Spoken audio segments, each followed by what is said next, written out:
Sən oğlansan, sən gələcəyin kişisisən, sən ailə başçısısan, ağlamaq olmaz, emosiyalarını, hisslərini göstərmək olmaz. Mənə nə deyərlər? Nə fikirləşərlər? Övladın 3 valideyni var. Anası, atası və anası atasının arasında olan münasibət. Əslində insanın gəlməli olduğu yer, durmalı olduğu yerdir. Nəsə bizə orada sual qalıb, biz tam onu anlamamışıq. O niyə bitdi? Çünki biz onu bitirmək üçün başlamamışdıq. Bu əslində mənim deyilmiş. Bu hiss, bu fikir kimə aiddir? Mənə aiddir. Emosiyalar bizə mane olur. Hələ bu bir romantik münasibətsə özəlliklə. Beynimiz əslində bizlə çox güclü oyun oynayır. Beynimiz əslində heç nəyi unutmur. Sadəcə onu depolayır. Niyə? Nə vaxtsa lazım ola bilər deyə və yaxud da bizi qoruma mexanizmidir bu. Ki, dayanmaq, baxmaq, fərqində olmaq. Həll eləmək istəyirəm ya yox. Bizim hərəkətlərimiz real addımlar sayılır, sözlərimiz yox. Nərmin Qarayeva 1987-ci ildə Lənkəran şəhərində anadan olub. Orta təhsilini Bakı Türk Anadolu Liseyində alıb. Daha sonra ali təhsilini Azərbaycan Dillər Universitetində İngilis dili və ədəbiyyatı üzrə filologiya ixtisasında, Azərbaycan Dövlət Neft və Sənaye Universitetində isə biznesin təşkili və idarə edilməsi sahəsində davam etdirib. Paralel olaraq Kiyev Dövlət Universitetində sosial elmlər və psixologiya üzrə təhsil alıb. Peşəkar inkişaf istiqamətində Beynəlxalq Koçluq Federasiyasında peşəkar koçluq üzrə 4 müxtəlif uzmanlıq sahəsi üzrə ixtisaslaşıb. Əlavə olaraq beynəlxalq dərəcəli numeroloq və təlimçidir. Psixologiya sahəsində keçirilən bir çox elmi konfransların və koçluq müsabiqələrinin qalibidir. 17 illik neft və sənaye sektorunda iş təcrübəsinə sahibdir. Bununla yanaşı, sahibkar xanım olaraq fəaliyyət göstərir. Eyni zamanda, qadınların inkişafına və maarifləndirilməsinə İctimai Birliyinin təlim, tədris və təşviq departamentinin rəhbəri olaraq ictimai fəaliyyətlə məşğuldur. Ailəlidir, 3 övladı var.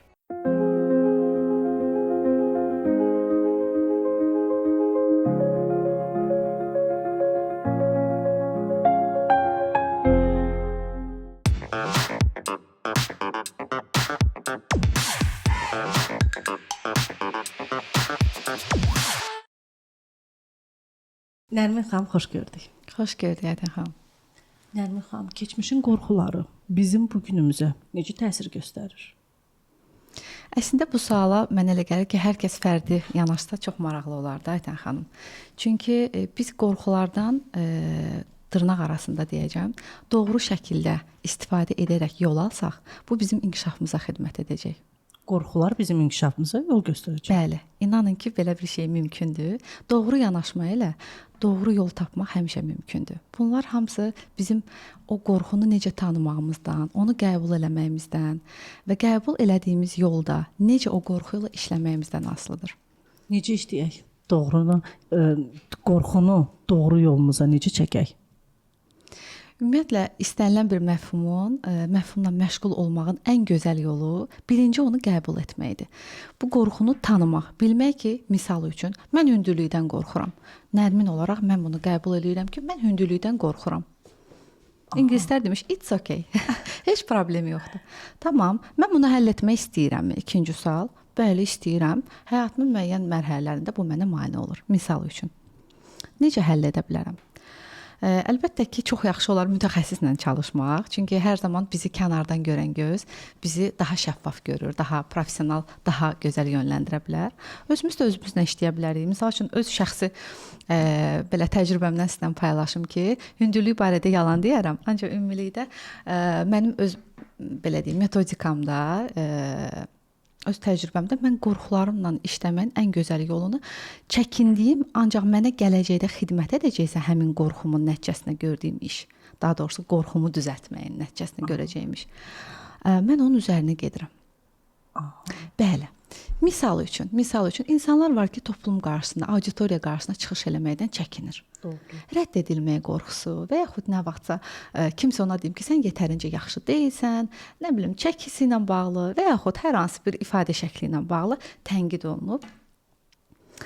Nə etmək lazımdır? Birinci anlamaq lazımdır ki, mən onu eləsəm, bu addımı atsam, ən pis nə ola bilər? Ən gözəl sual budur. Ən pis biabır olacaq. A nöqtəsindən C nöqtəsinə gəlmək deyirəm mən bunu. Gördünüz, B nöqtəsi demədim hələ. Çünki B ortadakı prosesdir. Mən bunu belə görürəm. Bu mənim şəxsi mülahisələrimin nəticəsidir.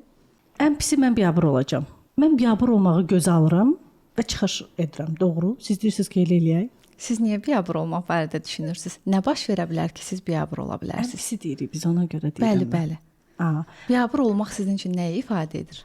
biabır olmaq mənim üçün nə ifadə edir? Bax, siz indi bu dəqiqə mənə seans eləyirsiniz. Belə bir gözəl xanımın biabır olacağına mən ehtimal vermirəm. Ancaq sizin dediyinizdən yola çıxaraq dedim. Doğru. Çünki mən əslində uşaq vaxtı çox məktəb vaxtı demək olar ki, bütün səhnələrdə çıxış eləmişəm. Yəni kim hara nəyə çağırırdısa, mən orada var idim tədbirlərimizdə, məktəb tədbirlərimizdə əlbəttə ki. Mən orada qorxurdum, ayaqlarım əsirdi, amma mən orada iştirak elirdim. Heç kəs mənim qorxumu görmürdü, hər kəs alqışlayırdı məni. Bəli, bəli. Mən səhnədən düşəndən sonra nəfəs alırdım. Səhnədə mən ümumiyyətlə nəfəs ala bilmirdim. Amma mən belə bir qorxum vardı. Siz dediniz, indi mən 6-cı sinifdə akt zal bu dəqiqə gözümün qarşısına gəldi. Bizim direktorumuz orada oturmuşdu. Halbuki direktoru biz çox da elə də görmürdük. Direktorumuz orada oturmuşdu. Müəllimə bizə deyirdi, elə eləyin ki, biz biabır olmayaq. Əslində mənim deyilmiş o. Bəli. Bəzən biz elə bilirik ki, bizim fikirlərimiz bizim özümüzə aiddir. Çox gözəl bir sual buradan çıxır sizinlə olan dialoqdan ki, özünüzə belə bir sual yönləndirə bilərsiniz. Təbii ki, bu birdən-birə gəlməyəcək və bu normaldır. Bu bizim çaşamazlığımız deyil, insanlıq tam normaldır. Belə bir sual məsələn ki, bu hiss, bu fikir kimə aiddir? Mənəmi aiddir? Bu sual çox gözəl bir açar ola bilər. Həmin nöqtəyə gəlib çatmağa. Görürsüz, siz özünüzdə aşkarladınız. İndi mən çünki mən həmişə səhnələrdə iştirak eləmişəm. Çox insan qarşısına həmişə çıxmışam. Qorxsam belə çıxmışam. İndi siz deyirsiniz müəlliməmin sözünü bax mən xatırladım ki, bu əslində mənim deyilmiş. Bəli. Yaxşı, bu məndə necə oturub? Mən o an hiss yaşamışam, oturub, yoxsa müəlliməmi sevdiyim üçün oturub, yoxsa müəlliməm bunu çox deyib deyənə məndə oturub. O necə olur? O mənim aid olmayan hiss məndə qalması. Sizə aid olmayan hissin sizdə qalması, baxın, müəllim dediniz. Müəllimlərimiz, valideynlərimiz, ümumiyyətlə bizim belə deyək də öyrəndiyimiz, həyatı olsun, dərsləri olsun, bizim öyrətmənlərimiz, belə deyək, həyat öyrətmənlərimiz. Onlar bizim gözümüzə kimdilər? Onlar bizim gözümüzə flaqmandılar. Bir üst səviyyə insanlarlar. Biz onları sevirik, biz onların fikirlərinə dəyər veririk. Hardasa müəyyən mənada özümüzdən üstün hesab edirik onları, təbii ki. Hələ də biz əgər uşaq yaşdayıqsa, dolayısıyla bizim həyat təcrübəmiz hələ çox limitlidir. Bəli, bütün bunları nəzərə alaraq həmin yaşdakı bir Aytən xanım əlbəttə ki, müəlliməsinin, onun öndərinin sözünü özünə bir baz alacaqdı.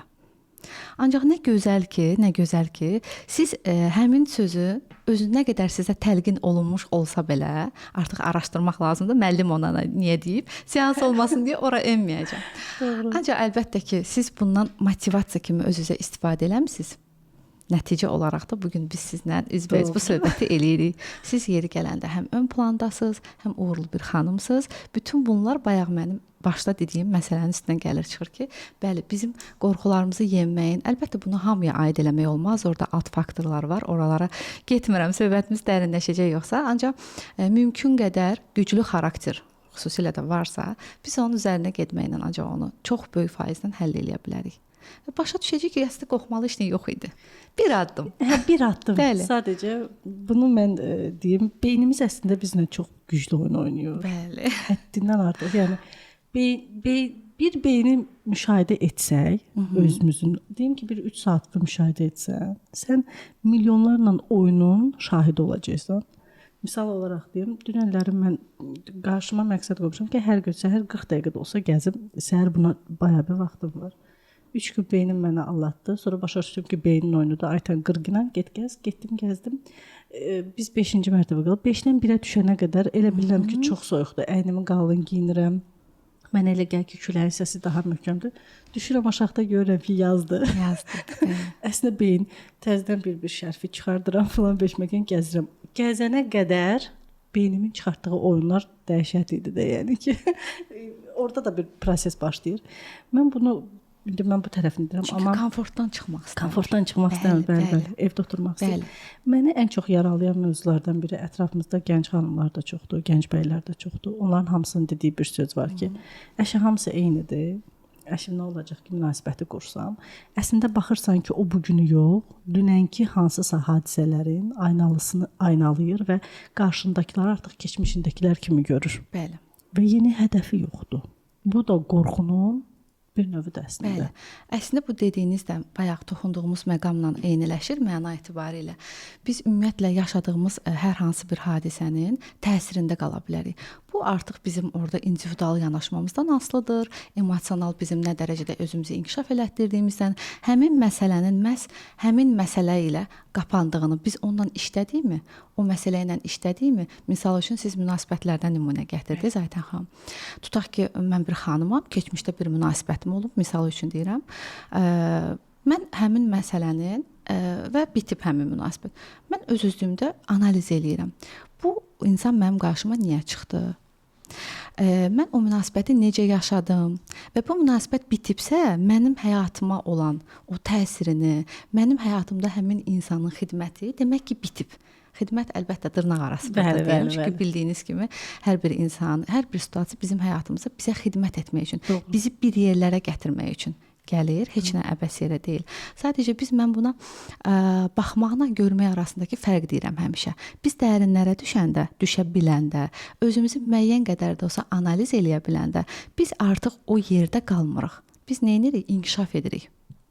Bəli. Biz onu anlayanda ki, niyə bu münasibət bitdi? Çünki heç bir münasibəti biz əgər orada duyğusal bir bağ varsa, sevgi hissləri varsa və s. gözəl hisslərlə biz bağlanırıq da, heç vaxt biz əvvəlcədən istəmirik axı o bitsin. Ancaq müəyyən bir yerdən sonra müəyyən səbəblərdən bitə bilər. Bu da həyatın içində mümkündür, qəbul olunandır. Sonrakı münasibətlərə təsiri isə sizin dediyiniz kimi bizim həmin münasibətlə bağlı məsələləri içimizdə rusların bir gözəl sözü var, переваривать eləmə, həzm etməmişik demək ki. Nəsə bizə orada sual qalıb, biz tam onu anlamamışıq. O niyə bitdi? Çünki biz onu bitirmək üçün başlamamışdıq. Doğru. Ancaq bitdi. Niyə başladı? Necə davam etdi? 3 sual. Və niyə bitdi? Və mən buradan nə öyrənməliyəm? Bu da 4-cü və şah sual. Nə öyrənməliyəm? Bəli. Niyə mənim başıma gəldidən çıxıb? Niyə məndən çıxıb? Bəli. Niyə mənim başıma bu gəlirdən biz çıxıb? Buradan nə öyrənməliyəm keçəndə biz oluruq yetişkin. Əslində sualın cavabı çətindir. Bəli, çətindir. Ona görə də zaman vermək lazımdır. Ona görə də o plaster münasibətlər deyirlər də, müvəqqəti münasibətə həmən keçməmək tövsiyə olunur adətən professionallar tərəfindən. Bəli. Çünki bu yanıldıcı ola bilər. Bu digər bir münasibətin ağrısını özünə unutturmaq ola bilər. Yenə də qayıdırıq əvvələ nəyə? Beyin bizlə oynayır. Niyə oynayır? Çünki bizim beynimizin təməl tapşırığı nədir? Yaradan tərəfindən. Bizi qorumaq. O düşünür ki, bizi qoruyur. Ölməməyimiz. Bəli, bizi sağ qalmaq. Axı biz dərkə getmirik. O bizi oynadır, biz dərk eləməyə girmirik. Bəli, məsələ elə orada gəlir, açılır da. Biz dayanmalıyıq. Ona görə dedim ki, yeni münasibətə keçməməyə tövsiyə olunur. Dayanmaq, bir nəfəs almaq, bir durmaq həyatda ən gözəl bir şeydir. Mən özüm də onu son 5 il ərzində özümə öyrətməyə çalışmışam, xüsusilə koçluq təhsilimdən sonra. Dayanmaq, danışanda, düşünəndə, qidalananda, hər bir prosesdə asta-asta, fasilə ilə, mümkün qədər. Çünki bizim bədənimizdə, bizim beynimizdə, ruhumuzda hər bir şeyi həzm eləməyə ehtiyacı hiss edir hər zaman. Biz onu həzm edəndə, necə qidalananda, biz onu asta-asta müəyyən zaman dilimlərinə böləndə orqanizmimiz daha gözəl onu həzm edir. Beynimiz də elə işləyir, hisslərimiz də elə işləyir. Ona görə də həzm, zaman, tələsməmək. Çox gözəl bir yerə toxundunuz əslində. Həzm mən yalnız mədənin həzmini bilirdim. Amma emosiyaların, hisslərin həzminin olmasını mən ümumiyyətlə bilmirdim. Bu sözü birinci dəfədir sizdən eşidirəm.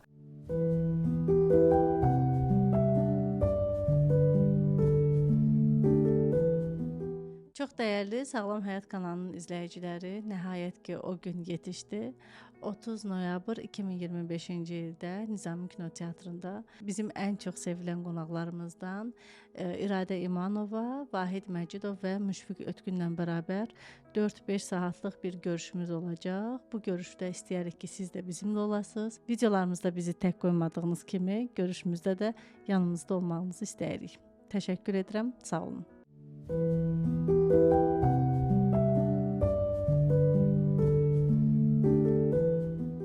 Əslində insanın gəlməli olduğu yer, durmalı olduğu yerdir. Hardakı o dayanmalıdır. Bəli. Dərkə keçmək üçün. Bəli. Dərkə keçmədiyimiz üçün biz qaçırıq təzədən. Bəli, özünü dərk, Dayanmaq ona görə lazımdır. Çünki biz bir şeyin içində olanda isti, biz onu anlamırıq çox vaxt. Niyə? Çünki emosiyalar bizə mane olur. Hələ bu bir romantik münasibətsə özəlliklə. Niyə? Çünki emosiyalar fərqli işləyir, hormonlar fərqli işləyir. Orada bir çox şeylərdən söhbət gedir artıq. Aləm dəyər. Bəli, aləm dəyər bir-birinə. Emosiyalardan, fiziki durumdan bir çox dəyişikliklər baş verir. Ona görə də dediyim kimi, əgər hər hansı bir fərqi yoxdur, bu olsun romantik münasibət, dostluq münasibəti, hətta iş münasibətlərində belə müəyyən bir əgər mümkünat varsa, fasilə vermək, dərk etmək. Həm məsələni dərk etmək, həm özünü dərk etmək, həm də bunu necə sağlam bir digər bir münasibətə keçirtmək vaxtı gələndə. Vaxtı gələndə. Bəli. Çox aktual gördüyümüz mövzulardan biri də danışıram yenə öz xatirələrim yadıma düşür. Deməli, mənim anam nənəmdən bayağı bir çəkibdi, atamın anasından. Və mən düşünürdüm ki, heç vaxt qaynanalar yaxşı ola bilməz. Bu yaxınlarda bir məclisdə idim. Mən həqiqətən qaynanama tərif elirdim. Hər kəs baxdım ki, mənə belə istehza ilə baxılır. Onlar düşündülər ki, mən lağa qoyuram, heç vaxt görmədiyim bir məclisdə. Mən dedim ki, yox. Onlar təəccüb içərisindədir ki, gəlin qaynananı necə tərifləyə bilər. Mən başa düşdüm ki, bunların hamısının beynində əslində bir inanc var. Qaynana yaxşı ola bilməz. Belə deyim icazənizlə. Ümumiyyətlə mən ümumiləşdirməyi doğru hesab etmirəm heç bir məsələ ilə bağlı. Çünki bizim bir məsələni bir şəxs və ya situasiya ilə bağlı ümumiləşdirməmiz bizim o məsələ ilə bağlı dərinləşmədiyimizi, özümüzü dərk etmədiyimizi yenə də ona qayıdır. Hər şey özünü dərklə başlayır həyatda. Özünü dərklə dəyişirik biz. Mövzu çoxdur, baxın. Bəli. Deməli Nərmin xanım, biz bunu başa düşmürük ki, biz neçə mövzuda bizim olmayan hissləri almışıq. Bəli. Məsələ burdadır ki, yəni sən hər dəfə hər bir pilləkəni qalxdıqca təzə bir mövzu ilə qarşılaşırsan. Eynən. Əslində yığdıqların sənin deyil, sadəcə başqalarının təcrübələridir. Və bu normaldır Aytən xanım. Çünki biz böyüdüyümüz dövr ərzində tək böyümürük axı. Bizim həyatda əlimizdən tutan insanlar var. Valideynlərimizdən başlayır həyatımız və yaxud da türklər buna baxım verən deyirlər. Ola bilər kimsə valideyni yox, nənə, baba və s. həyat situasiyalar fərqlidir.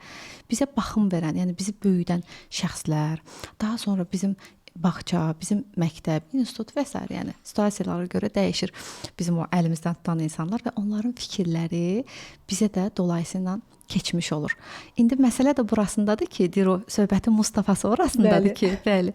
Biz onu dərk eləyək. Nə bizə aiddir. Ola bilər ki, həmin fikirlərdən, təlqin olunmuşlardan bizə çox xeyir olan fikirlər də ola bilər. Niyə də yox? Əgər bu bizə xidmət edirsə, bizim gələcəyimizə sorğulamaq. Bəli. Üzləşmə gəlir əslində. Bəli, üzləşmə. Ona görə mən əvvəldə dedim ki, qorxunu qəbul etmək, sonra onunla üzləşmək. Üzləşmə çox önəmli bir şeydir və hamı bacarmır bunu, belə deyim. Bunu hamı bacarmır. Bu qaçmalar birinci sualınıza qayıdıram. Dediniz ki, bəzi münasibətlərdən qaçma. Keçmiş münasibətdə belə olub, hamı belədir. Asandır da. Bəli, asandır. Çünki beyin qaçmaq istəyir. Niyə? Çünki onunla uğraşmaq istəmir, onunla məşğul olmaq istəmir. Məşğul olanda nə olacaq? Qorxularla üzləşəcək, travmalarla üzləşəcək. Hər hansı bir səhvi varsa üzləşəcək. Doğrudurmu? Zaman lazımdır. Yeri gələndə müəyyən bir maddi bir vəsait lazım olacaq. Hər bir bunlar əməkdir. O əməyi sərf etməyə hamı hazır olmur.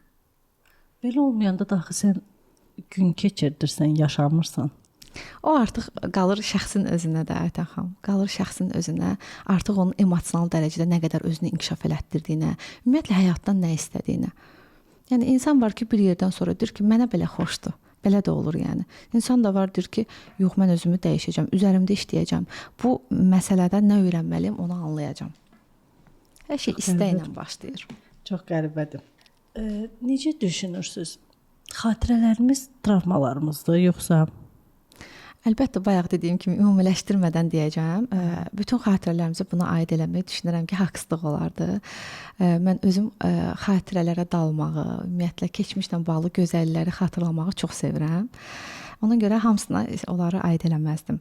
Ancaq travma dediyimiz, gəlin birinci anlayaq travma nədir? Travma bizim müəyyən bir həyatımızın keçmiş qismində yaşadığımız bir stresli durumdur.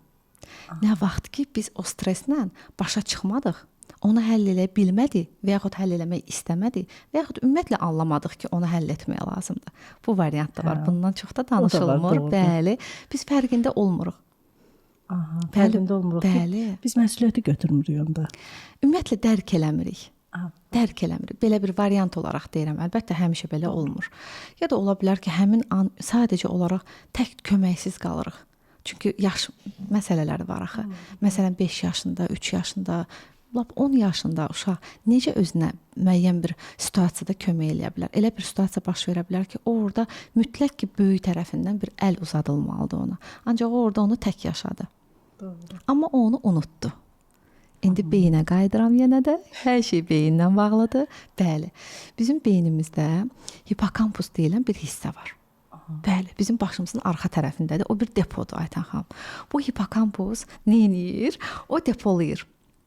Depolayır məlumatları. Və bir yerdən sonra bilmirəm, yəqin sizin də başınıza gəlmiş olar. Biz deyirik ki, ay heç yadımda deyil, mən belə bir şey yaşamışam. Belə bir hadisə olub. Mən belə bir paltarım var idi. Biz falan yerə getmişdik. Biz heç nəyi unutmuruq. Onlar yığılır o dediyim hipokampusa. Bəli, arxivlənir ora. Beynimiz əslində heç nəyi unutmur. Sadəcə onu depolayır. Niyə? Nə vaxtsa lazım ola bilər deyə. Və yaxud da bizi qoruma mexanizmidir bu. Çünki biz daim hər şeyi xatırlasaq, birincisi biz normal gündəlik həyatımızı bilirsiniz də bir gün ərzində belə elmi araşdırmalar deyir ki, 60 mindən çox fikir gəlir insanın beyninə. Bəli. Yəni bununla yaşamaq var da. Biz də insanıq yazıq axı. Bununla yaşamaq var. Bu məsələ. Elə.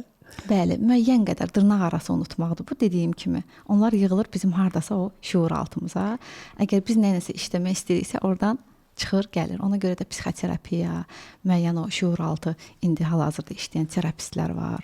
Çox hörmət elədiyim, yəni mütəxəssislər var. Onların çox böyük rolu var, yəni bu işdə.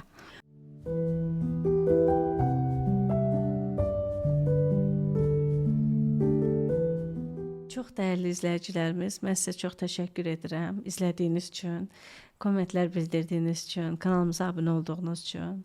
Amma biz aylıq statistikalara baxırıq. Aylıq statistikalarla heç də bizim rəqəmlərimiz düzgün gəlmir.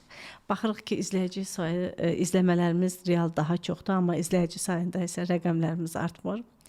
Rəqəmlərimizin artması isə birbaşa bizim gələn qonaqlarımıza, əməkdaşlarımızın çalışmasına, bizim özümüzün fəaliyyətimizin davam etməsinə təsir göstərəcək.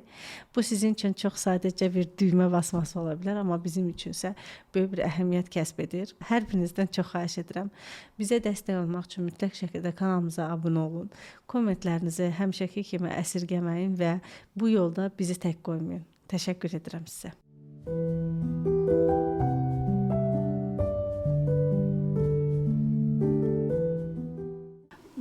Var deməli travma dediyimiz, xatirə deyim, yaşanmışda indi nə deyim məsələn. Biz onu unutmuruq. O bizim həyat prinsipimizə çevrilir. Deyim ki, qisasdır, deyim ki, hədəfdir, deyim ki, iradədir. Bunları istəyir bizdən və bu bizlə uzun bir müddət gedir. Onda bizə nə olur? Yəni hansı hisslərimiz bizim parçalanır, yoxsa hansı emosiyalarımız parçalanır ki, məsələn, mən bunu bir dənə misaldan demək istəyirəm. Fikrimi tamamlayım. Deməli, bir xanım var idi, bəylə münasibətləri var idi. Ayrılıq yaşamışdılar. Ayrılıq yaşadıkları üçün çox böyük travma almışdı. O xanım 10 il ərzində o travmanı özündən daşıdı. 10 il. Təsəvvür edirsiniz. Və onun evliliyi indi belə yaxşı sonlanmayıb. Hələ də ordadır. 10 il. Artıq bəlkə bir 20 il keçər. Ayrılığın üstündən. Ayrılığın üstündən hələ də xanım ordadır. O gündə qalıbdı yəni. Çünki həmin məsələ ilə bağlı bizdə avtomatikləşmiş fikirlər deyirlər. Psixologiyada belə bir terminologiya var. Yəni bizdə oturmuş fikirlər var. Bir çox məsələlərlə bağlı. Bayaq sizin dediyinizi də ona nümunə gətirə bilərik ki, hamı belədir. Məsələn, kişilər hamı belədir. Xanımlar misal üçün deyirəm, qədri bilməzdi. İndi kişilərin bəziləri belə deyir. Təəssüf ki, belə olur. Nə bilim, xanımlar barədə, xanımlar kişilər barədə deyə bilirlər ki, nə bilim, xəyanətə meyllidir və yaxud nə belə. müxtəlif fikirlər ola bilər. Bu avtomatikləşmiş fikirləri dəyişmək üçün yenə də deyirəm ki, onunla ancaq işləmək. Ancaq necə işləmək? Yenə də onun üstünə gəlirik ki, qəbullanmaq, görmək. Görə bilmirsənsə, başa düşürsən ki, həyat getmir, tıxandı bir yerdən sonra. Onda O tıxanışın fərqindədirmi xanım? Yox. Yox. O ancaq hazırda qınama prosesi o məni atmasaydı. Çünki qurban obrazında qalmaq ona rahat hiss elətdirir hal-hazırda. Biz qurban obrazında qalanda biz neyinirik? Tənbəlləşirik də, başlayırıq hamını günahlandırmağa. Bəli. Bunun da səbəbi odur ki, biz istəmirik o komfortdan çıxaq. Dırnaq arası komfortda əlbəttə qurban özü də əziyyət çəkir. Ancaq dərk etmir ki, o hal-hazırda qurban prizmasından baxır hər şeyə. O həyatının məsuliyyətini onda öz əlinə almayıb. Dəyişiklik eləmək istəmirsə, bunun üçün heç bir real addım atmırsa, bəli. Çünki bizim hərəkətlərimiz real addımlar sayılır, sözlərimiz yox. Qəşəng sözdür. Baxın, bizim hərəkətlərimiz real sayılır, sözlərimiz yox. Bəli. Yəni biz sözdə bir çox şeylər ifadə edə bilərik.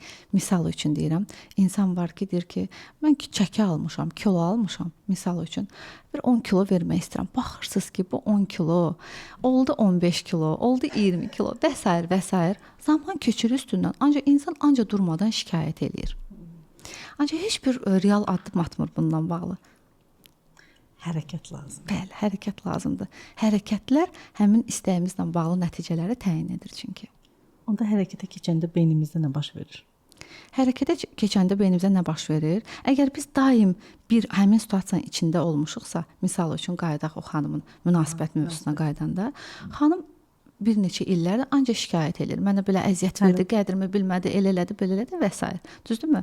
Xanım bununla yaşamağa özünü öyrəşdirir. Misal üçün, artıq bu onun dırnaq arası komfort zonasına çevrilir. Buna öyrəşib.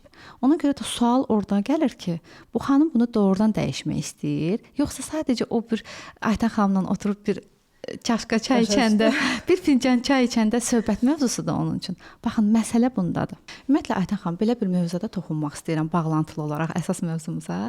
Bizim münasibətlərlə bağlı oturmuş paternlarımız var əksəriyyətimizin beynində. Siz dediniz ki, beynimiz necə işləyir? Mən də orada lampa yandı.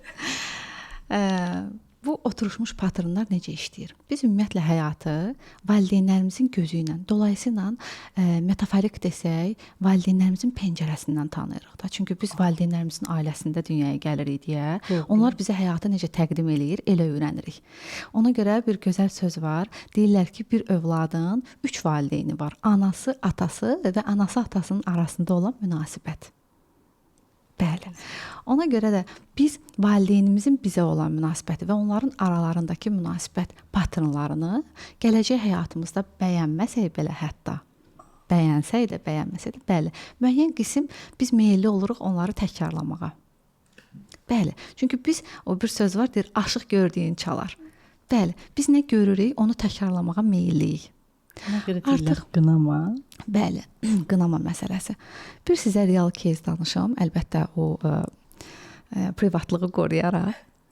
Bir xanım müraciət etmişdi. Şəxsi münasibətlərində daim problemlər yaşayırdı. Çünki xanım düşünürdü ki, sevgi münasibətində bəy mütləq çox qısqanc, kontrolçu olmalıdır. Bəli, daim yoxlamalıdır. Heç bir şəxsi sərhədi yox idi xanımda. Yəni bəy istədiyi an onun çantasına girə bilərdi, baxa bilərdi, telefonunu, sosial mediasını, bəli, heç bir icazəsiz və sanki belə də olmalıdır kimi ona təqdim olunurdu. Və bəydə bunlar zamanla müəyyən periodlarda onda işi çox olurdu və s. unuda bilərdi, yəni gündəlik olmayanda xanım özünü sanki dəyərsiz, diqqətdən kənar hiss eləyirdi. Və biz bəli, xanımla bir neçə seans eləyəndən sonra və bunu da yeri gəlmişkən qeyd edim ki, bənzər yəni кейslər, məsələlər mənim çox qarşıma çıxır. Əsasən bu xanımlarımızda olur. Baxın, burada biz bir neçə tərəfə baxa bilərik. Biz burada valideynin övladına münasibətinə baxa bilərik. Misal üçün belə nümunə gətirim də.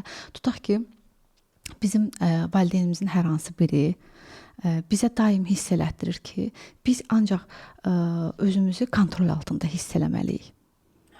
Dərsdən gəldik, aha, belə oturmalısan, elə yeməlisən, saat filana qədər məsələn, televizora baxa bilərsən, dərsin. Biz kontrolu nə etmişik? Özümüzün komfort zonasına çevirmişik. Ona görə də həyatımıza gətirdiyimiz insanlar, çünki onlar elə belə gəlmirlər. Bu ayna effekti deyilən bir şey var da. Ayna olaraq gəlirlər. Onlar niyə gəlirlər? Onlar ya bizə xidmət eləmək üçün gəlirlər, yaxşı anlamda xidmət eləmək, ya da bizim düzəlməli olan tərəflərimiz var, hansı ki, üzərində korreksiya işləri eləməliyik. O düzəlişləri bizə göstərmək üçün həyatımıza gəlirlər. O bəy də həmin xanımın həyatına gəldi və bir yerdən sonra xanım artıq o qədər o kontrollara doymurdu ki. Bəli, yəni görürsüz necə maraqlıdır. Siz də üzünüzdən görürəm, çox heyrətlə dinləyirsiniz. Bəli, çünki adətən nə olur? Biz deyirik ki, yaxşı olar, biraz rahat olaq. Yəni hamı rahat nəfəs alım. Niyə də nə ehtiyac var? Ancaq belə insanlar inanın ki, çoxdur. Bu da nədir? Evdə gördüyü o patronları, o davranış qəliblərini təkrarlamaq meylidir. Ancaq bir yerdən sonra o fərqindəlik yaranandan sonra, xanım başa düşəndən sonra ki, bir bəy, onun həyatında olan bəy, onun anası, atası deyil və onun anası, atasının ona bu cür tutumu, davranışı doğru deyil idi.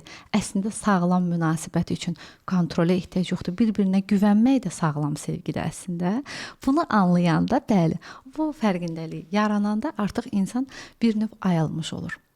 Və bunu anlayanda, dərk edəndə, bunu əlbəttə birdən-birə dəyişmək mümkün deyil. Çünki bəlli bir yaşa qədər bununla yaşayır. Ancaq bir yerdən sonra üzərində işlədikcə artıq doğru insanlar bizim həyatımıza gəlməyə başlayır. Mən bunu həmişə belə canlandırıram. Deyirəm ki, sanki düşünün ki, biz həyatda daim imtahan veririk müəyyən bir məsələlərdən. İmtahan nə vaxta qədər davam edir? O vaxta qədər ki, bəli, biz oradan yaxşı qiymət alırıq. Nə oldu? Keçdi digər səviyyə, digər məsələlər. Belə-belə bizim inkişafımız gedə bilər ancaq. Onun üçün deyirdim ki, dayanmaq, baxmaq, fərqində olmaq, həll eləmək istəyirəm ya yox. İstəyirəmsə bu yollar, istəmirəmsə artıq nə oluram? Qalıram qurban rolunda, ancaq şikayət eləyirəm. Amma istəyirəm deyib də hərəkət etməyəndə deməli istəmir. Bəli, əslində istəmir. Çünki biz əslində istədiyimiz hər bir şeyin illə də bir yolunu tapırıq. Ya tez, ya gec. Onu dəyişməməyimizin səbəbi ilə özümüzük. Əslində bəli. Çox ağır üzləşmədir ya bu. Ağır üzləşmədir. Ağır üzləşmədir. Ancaq böyümək onsuz da nisbətən ağırlı bir prosesdir.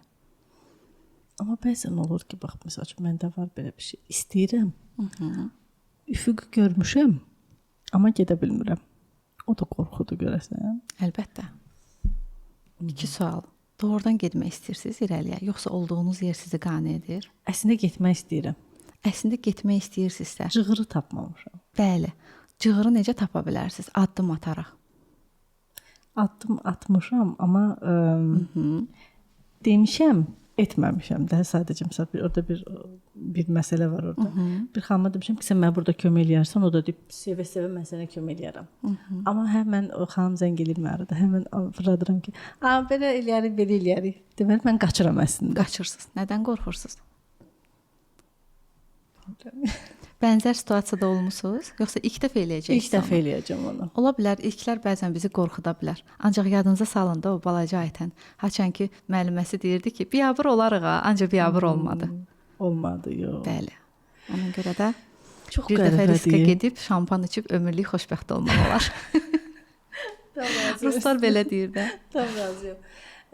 Bu ana qız münasibətlərində deyim ki, bu belə gəlir. Bəs ata-oğul münasibətlərində necə gedir bu məsələlər? Əslində böyük sevgi var da sevgisizlik göstərilir.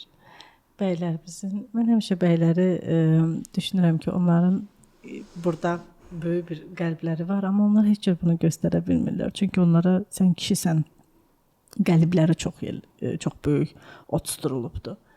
Burada nə deyə bilərik ki, məsələn, onlar neynəsə? Çünki çox təəssüf ki, dövrümüzdə bəylərin belə sözlərini ifadə etməsi.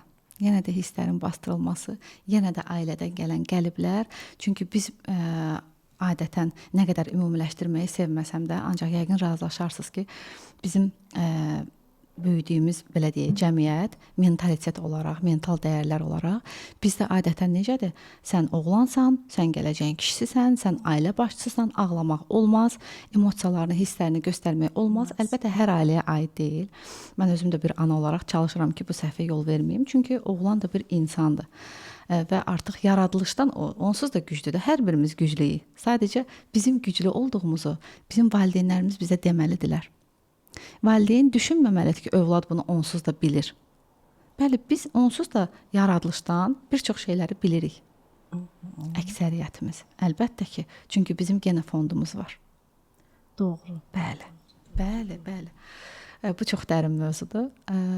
Ona görə də biz bunu ifadə etməliyik övladlarımıza. Eynilə də sualınıza gəlim ki, atalar da oğullarına bunu deməyi bacarmalıdırlar. Əlbəttə asan da olmaz ki, nə vaxt ki ataya öz atası bunu deməyib, özündə bu dəyişikliyi eləməyi. Çünki onun norması odur ki, necə yəni mən oğlumu çox istəyirəm də onsuz da. Necə lazımdır geyindirirəm, təmin eləyirəm, oxuduram, daha nə etməliyəm ki? Əslində gəlirik ora, nə deyərlər?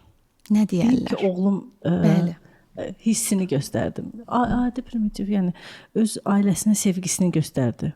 Mənə nə deyərlər? Mənə nə deyərlər? Bu bəli, bəli. Bu biraz bəlalı sualdır. Mənə nə deyərlər ümumiyyətlə o qədər bəlalar gətirir ki, çox təəssüf ki, burada gəlir psixologiyada bir termin var, superego.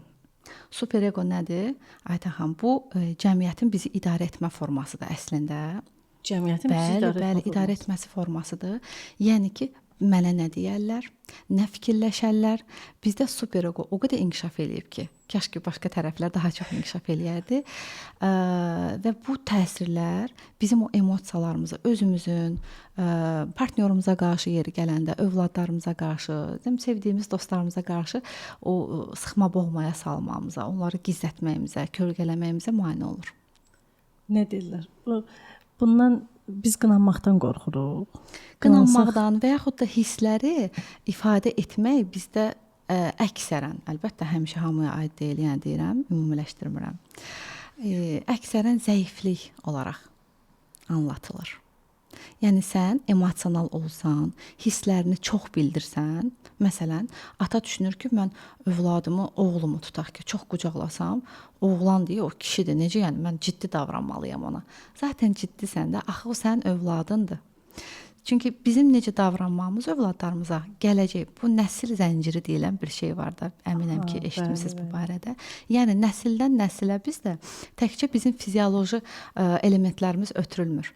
Bizim daxili amillərimiz, həll etdiyimiz, həll etmədiyimiz hər biri, bəli, müəyyən bir faizlə, müəyyən bir o sıralama ilə artıq o yaradanın verdiyi bir qərarda necə, bu sıralama ilə ötürülmə baş verir. Bəli. Sən burada bunu dəyişsən? Bəli.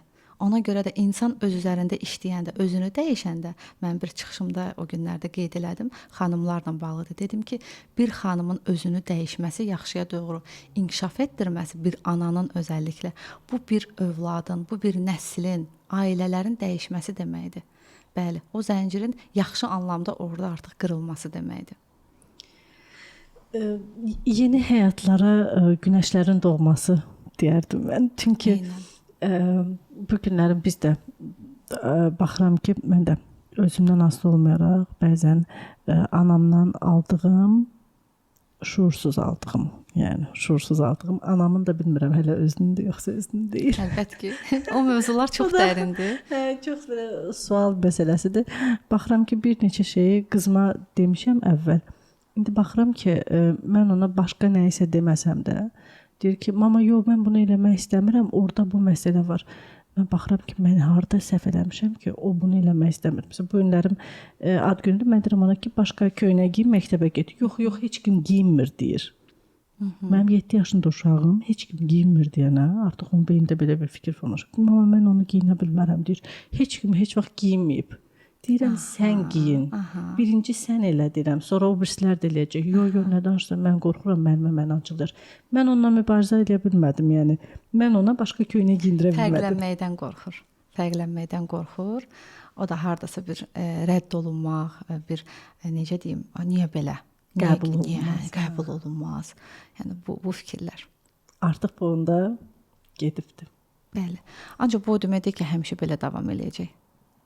Mən orada onu eləməliydim, məcbur giyindirməliydim. Siz nə hiss elədiniz o sözü deyəndə? Əslində o deyəndə mən düşündüm ki, mənə pis təsir edir. Mən istərdim ki, o bu gün başqa köynək giyinsin, getsin. Çünki onun bu gün doğum günüdür. Yəni sən daha gözəlsən. Yəni sən başqa köynək giyindiyin üçün sən özünü günahkar saymamalısan. Mən belə düşünürəm. Sizcə o özünü günahkar sayır ona görə? O dedi ki, heç vaxt heç kim geyinməyib. O başqalarına baxdı. Fərqlənmək istəmir. Bəli. Fərqlənmək istəmir, ilk dəfə yeni bir şey eləmək istəmir. Çünki niyə? Ona hazır deyil. Əgər bu burada bunu eləmək istəmirsə, deməli həyatının bütün dövrlərində belə olacaq. Xeyr, elə bir fakt yoxdur. Hə, ancaq burada olar. Bəli, ancaq ola bilər ki, burdadır. Ola bilər ki, nə vaxtsa o fərqlənmək istəyəcək. Var elə insanlar, var elə, yəni uşaqların içində belə övladlarımız da var ki, yəni çox qeyri-adi belə rəngli nələrsə fərqlənmək istəmir, ancaq potensialı çoxdur. Potensialı çoxdur. Bu o demək deyil ki, siz nədəsə o səhv eləmisiniz. Mən hiss elədim danışanda, siz biraz günahkarlıq hiss elədiniz. Yəni illə də bu o demək deyil. Burada çox dərinə getmək olar. Burada inanın ki, sizin valideynlərinizin valideynlərinə qədər biz gedə bilərik. Ancaq o zamanımız ona yəqin ki, icazə verməz. Sadəcə bir məsələ var da, Aydan xanım. Ona görə mən sizdən boş yerə soruşmadım ki, siz nə hiss elədiniz? Yəni bəzən biz özümə də aid eləyərək deyirəm, valideynlər olaraq biz düşünürük ki, mən nə deyirəm, övladım onu eləməlidir. Biz düşünürük onların xeyrinə də əlbəttə ki, valideyn bunu türklər demiş içgüdüsəl olaraq bunu uşağın xeyrinə elədiyini düşünür. Ancaq bizim hər tövsiyəmiz o demək deyil ki, doğrudan uşağın xeyrinədir. Bəzən bir addım geriyə durmaq lazımdır, ona seçim haqqı vermək lazımdır. Əslində siz gözəl bir hərəkət eləmisiniz orada, addım atmısınız ki, elə başa düşdüm ki, özəl bir şey geyinib Geyindirmədim. Siz ona o da bir seçimdir. Hə, mən dedim ki, mən sənin yerində olsaydım geyinərdim. Təklif etmisiniz? Hə. İstəmirsən dedim, hə, yaxşı, necə istəyirsən elə də geyin get. Demək ki, o özünü elə rahat hiss edir. Əslində bu da bir seçimdir. O artıq seçimini edib. Sadəcə öz seçimini edib. Sizin seçiminizlə uyğunlaşmayıb. Çox maraqlı bax yanaşma elədiniz hazırdakı. O dediniz ki, mən əslində nə hiss elədim? Doğru deyirsiniz. Mən özümü günahkar hiss elədim, amma mən yaxşı tərəfi görmədim. Bax, siz dediniz ki, sizə seçim verdiniz. Əlbəttə. Hə, mən ona seçim verdiyim üçün əslində düz hərəkət edirəm. Əlbəttə. Ona görə də tam normaldır. Yəni övladlarımız biz ümumiyyətlə qəbul eləməliyik ki, hər bir valideyn. Onlar bizə əmanətdir yaradandan. Onlar bizim əsla davamımız deyil. Bunu niyə əsla deyirəm? Çünki narsistik xüsusiyyətlərə istəmirəm çox belə axaq gedək. Çünki bu bir növ narsizm olar. Biz onları öz davamımız kimi görsək. Misal üçün ana gəncliyində çox istəyib həkim olmaq. Ancaq övladı onda o potensial var, savadlıdır, yəni çox gözəl, hər şey əla. Ancaq övlad öz gələcəyini həkim kimi görmür. Ana tövsiyəsini verir. Deyir övladım, çox mən səni gözəl həkim kimi, məsələn, cərrah kimi görürəm. Üstün xüsusiyyətlərini sayır həmin məsləyin. Ancaq övladı deyir ki, anacan, çox sağ ol tövsiyələrinə görə, zəhmətinə görə mən dəyərləndirirəm. Baxın, bütün hörmət çərçivəsində. Ancaq mənim seçimim budur. Bu növ bu üslubda danışmağı belə icazə verən əslində biz valideynlərik. Ona görə biz şərait yaratmalıyıq ki, övladlarımız özünü birinci bizim yanımızda düzgün ifadə etməkdən çəkinməsinlər. Bəli, özləri ilə və bizlə səmimi olanda, qorxusuz olanda və biz onlara seçim haqqı verəndə, inanın ki, onlar özləri sevərək bizim o deyir qanadımızın altına gəlib girəcəklər. Niyə? Çünki güvənli sahə alanı yaratdıq orada onlara. Baxın Nərmin xanım, biz qorxu üsulundan böyümüşük. Qorxu üsulundan sevgi üsuluna keçə bilmirik. Bu dəqiqə cəmiyyətdə əziyyət çəkirik. Biz qorxu ilə idarə olunmuşuq deyənə. Düşünürük ki, uşağı da illah da qorxu ilə nəzarətdə saxlamalıyıq. Buna keçid etmək valideynin özü üçün bir təkamülдür deyərdim. Əlbəttə ki, əlbəttə. Bunun özü böyük bir təkamüldür. Amma övladımızın da bizim kimi olmasını istəmirik. O zaman nə etməliyik? Öz üzərimizdə işləməliyik. Biz dəyişdikcə bizim ətrafımız dəyişir. Övladımız da o ətrafın başındadır, içindədir, belə deyək. Ona görə valideyn mütləq özü ilə işləməlidir. Belə bir söz var, deyir ki, valideyn əgər özü ilə işləmirsə, çünki övladımız növbəti nəsildir. Hətta yaş fərqi çox olan valideynlər var ki, 30 üstəgəl övladı ilə yaş fərqi olan valideynlər. Yəni siz təsəvvür edirsiniz, nə boyda, nə qədər böyük bir fərq var. Genetik dəyişikliklər, epigenetik dəyişikliklər və s. və ilaxır. Nə qədər böyük bir dəyişiklik var. Artıq burada valideyn öz üzərində işləməsə, yəni ayaqlaşmasa müəyyən mövzularda, mən demirəm keçmişdən tamam qopmaq. Xeyr, bizim mentalitetimizin də gözəl tərəfləri var, çox gözəl. Bizim xalqımızın çox gözəl ənənələri var. Mən bunlardan qopmaqdan danışmıram. Onların ən gözəl cəhətlərini özümüzdə saxlayaraq övladlarımıza onları gözəl sevgi ilə, onları sayaraq, sevərək, hörmətlə, düzgün üslubla. İnanın ki, bizdən boyca kiçik övladımıza biz əyilib onun əlindən tutub gözünə baxıb danışanda dediyimiz sözlə ucadan və əmiranə belə danışığımız eyni effekt vermir. Hətta o da sevgidir. Əlbəttə o da sevgidir. Çünki biz təkcə bədəndən ibarət deyilik axı. Biz enerjidən ibarətik, biz ruhdan ibarətik. Doğru. Bəli, ona görə Onda bizi tam olaraq hiss eləyir. Əlbəttə. Əmr deməli əmirdənsə, qorxu frekansındansa sevgi frekansını seçir. Əlbəttə. Qorxu nədir Aytən xanım? Laf əvvələ qayıtsaq. Qorxu nədir ümumiyyətlə? Qorxu bir manipulyasiya növüdür də əslində. Qorxu ilə belə bir kukla kimi ona eləsən bu olacaq, bunu eləsən o olacaq. Qorxudaraq bir şey elətdirmək insana, hər hansı bir addıma təşviq etmək. Fərqi yoxdur, bu övladımızdır, işçimizdir, rəfiqəmizdir və s. Bu bir manipulyasiyadır. Və bu hardasa ilə insanın sərhədini keçməkdir. Əlbəttə ki. Çünki biz ona artıq seçim haqqı vermədik. Doğru. Öncədən biz dedik ki, baxa, mən deyən kimi eləməsən, sənin üçün pis olacaq. Yəni mən baxıram ki, biz bilmədən eləyirik ya bunu, çox eləyirik. İndi siz deyirsiniz, mənim yenə də uşaqlar Hansımızın deyirəm ki, bax, dərsləri qurtarmasan oyun verməyəcəm ha sənə. Yəqin ki, bu bir çox valideynlər eləyir. İndiki dövrün bəlasıdır. Ona toxunaram indi.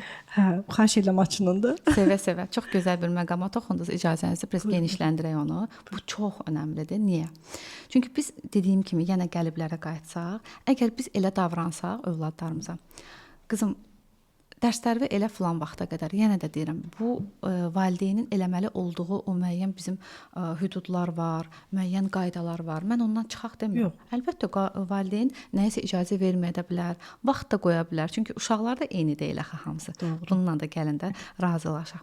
Bu öz yerində qalmaq şərti ilə ancaq biz övladımızı ona öyrəşdirsək ki, o mükafat rejiminə öyrəşdirsək. Məsələn, sən ancaq 5 alsan hər şeydən, nə bilim indi ballar var da, 100 bal alsan, sən əla qızsan, sən belə. Valideyn var, övladı gəlir, hər birisindən bütün fənlərdən gözəl qiymətlər alıb, özünü aparmağa çox gözəl.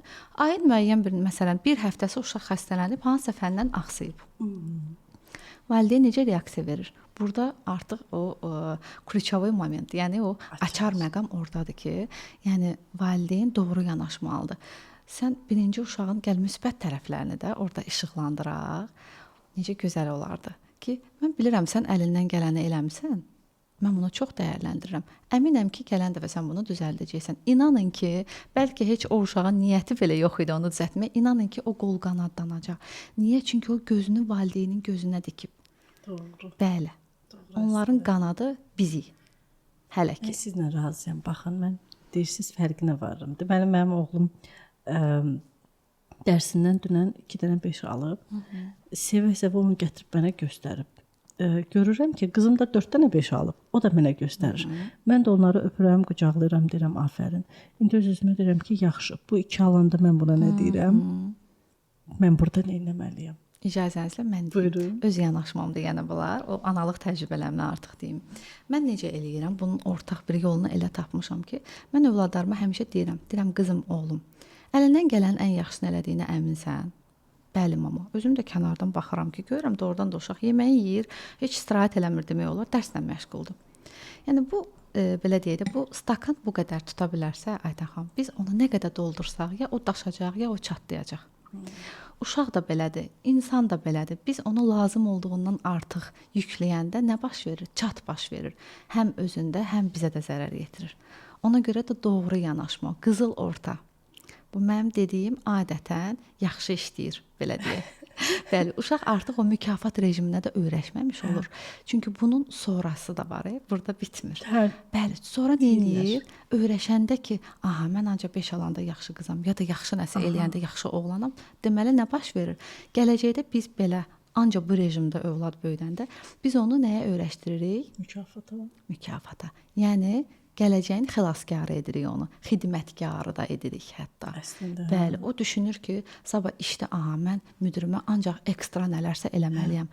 Rəfiqəm üçün aşırı, hətta o dərəcədə eləyirlər belə bu tip insanlar ki, çox belə şeylər mən görürəm ki, artıq öz haqqına Yəni hər 5-ə bir girəcək 50 qədər. manat verirlər. Qəti, hə, yəni belə bilirsiniz necə belə çox ekstra böyük hərəkətlər və bir yerdən sonra nə olur? Ümumiyyətlə kainatın enerjisi belə işləyir də. Bildiyiniz kimi biz yox deyə deməli olduğumuz yerdə o bizə o qırmızı bayraqlar gəlir bir neçə dəfə xəbərdarlıqlar. Biz onları görmürük. Nə baş verir? Artıq orada bir dağıntı baş verir. Doğru. Bəli, dağıntı baş verir. Niyə? Çünki biz ortadakı o dərsləri, o qırmızı bayraqları görmədik. Zamanında dayanmadıq. Artıq o qədər öz haqqımıza girdik ki, yox deyə bilmədik deyə nə olur? Adətən qarşı tərəf bizi nə edir? Atır gedir, bizə haqsızlıq eləyir. Çünki Doğru. biz zamanında yox deyə bilmədik. Enerji keçdi ona, haqq keçdi ona. Çox maraqlıdır. Bəli, baxın. belədir. Mən də indi deyirlər mənə ki, biz çoxlu 5 alsaq sən bizə ilin axırına qədər pul verərsən. Aha. Mükafat. Mən deyirəm mən sizə pul verərəm, amma sonra da fikirləşirəm ki, mən pul verməliyəm yoxsa yox. Amma bir növdən burada əslində bir çox belə incə bir nüans var. Əgər bundan motivasiya alırsam, deyim ki, pul verə bilərəm, amma qədərində. Elə olsa da yenə mən onu itaətə çevrilmiş oluram. Belə deyim, yenə də qızıl ortaya gətirəcəm məsələni ki, bütün münasibətlərdə mənim özümün anladığım da budur ki, biz yaxşı addımları, yaxşılıq demədim, yaxşı addımları, bunun altını çizirəm. Biz onları müəyyən qədər eləməliyik. Biz onları çox sıx-sıx və daim eləyəndə qarşı tərəf övladımız belə olsa, təəssüf edirəm ki, nə olur? O buna o qədər öyrəşir ki, bir yerdən sonra adi bir hala çevrilir. Ona görə bir az bunu nisbətən jest halına çevirmək ən gözəlidir. Bəli, onda daha dəyərli olur və mükafata da öyrəşməmiş olur. Çox gözəl. Onda uşaqlarımız deyim ki, aşağı qiymət alanda onlarla necə rəftar edək?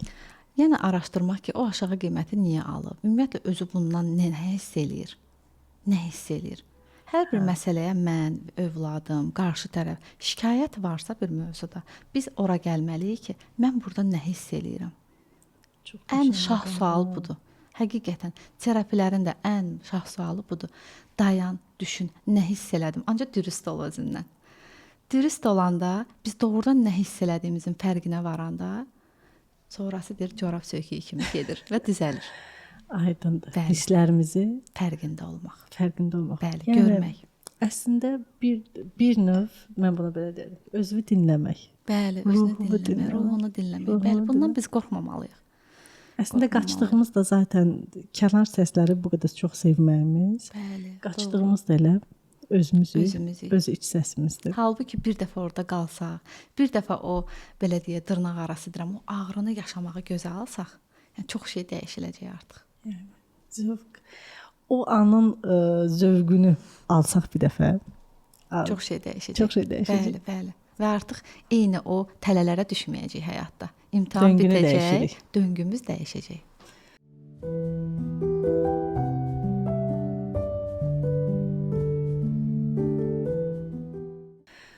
Çox maraqlı yerə gəldik. Məncə də. Mən sizə təşəkkür edirəm. Bizə Hüseyn deyir ki, artıq vaxtımız bitib. Qarşılıqlı. 2 dəqiqəmiz qalıb. Bitib. Mən minnətdaram sizə. İnanıram ki, Təşəkkür edirəm. mənə çox aydın oldu. İnanıram ki, izləyicilərimizə də aydın oldu ki, mən bunu şərhlərdə gözləyirəm. Mütləq bizə yazsınlar. İnşallah, mütləq mənə də çox maraqlıdır. Hə, çox yazırlar zaten, Nə yazacaqlar. xoş. Çox təşəkkür edirəm. Gəldiniz. Bir çox bilmədiyimiz nüanslara aydınlıq Nə gətirdiniz. gözəl oldu.